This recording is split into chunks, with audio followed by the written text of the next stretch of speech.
One night, Henry and Gordon were alone with James. Although the Fat Controller was beginning to think well of him, whenever a chance came, the other engines would talk of nothing but bootlaces. "Remember the time one had to be used to get you out of trouble, James?" they would tease. James tried to get his own back, talking about engines who got shut up in tunnels and stuck on hills. But they wouldn't listen. "You talk too much, little James," said Gordon. "A fine, strong engine like me has something to talk about. I'm the only engine who can pull the express. When I'm not there, they need two engines. Think of that. I've pulled expresses for years and have never once lost my way. I seem to know the right line by instinct." Every wise engine knows, of course, that the signalman works the points to make engines run on the right lines, but Gordon was so proud he had forgotten. "Wake up, James," said Gordon next morning. "It's nearly time for the express." "What are you doing? Odd jobs?" "Oh, well, we all have to begin somewhere, don't we? Run along now and get my coaches. Don't be late." James went to get Gordon's coaches. They were all shining with lovely new paint.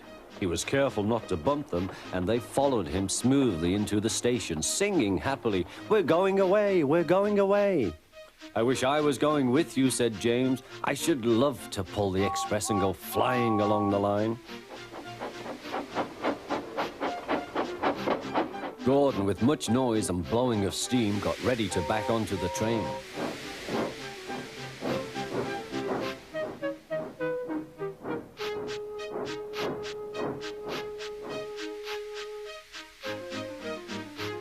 The Fat Controller was on the train with other important people, and as soon as they heard the guard's whistle, Gordon started.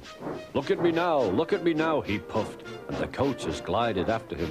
"Poop, poop, poop, poop, poop. Goodbye, little James. See you tomorrow." James watched the train disappear and then went back to work. He pushed some trucks into their proper sidings and went to fetch the coaches for another train. James had just brought the coaches to the platform when he heard a mournful noise.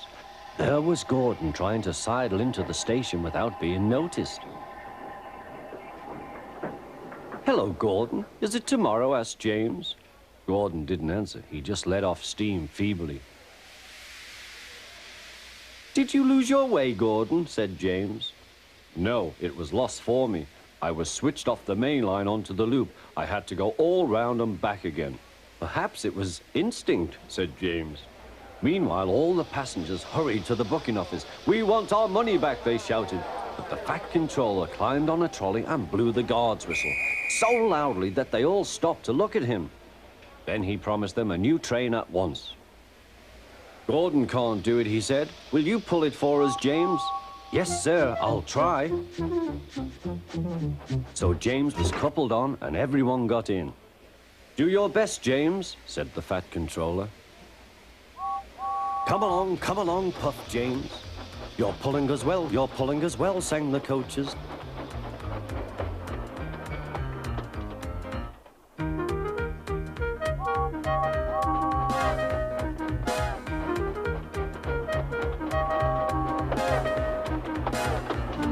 Bridges and stations flashed by, the passengers cheered, and they soon reached the station.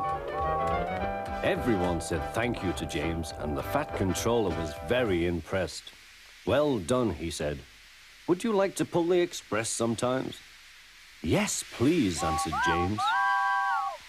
Next day, when James came by, Gordon was pushing trucks. "I like some quiet work for a change," he said. "I'm teaching these trucks manners. You did well with those coaches, I hear." "Good, we'll show them." And he gave his trucks a bump. James and Gordon are now good friends. James sometimes takes the express to give Gordon a rest. Gordon never talks about bootlaces, and they are both quite agreed on the subject of trucks.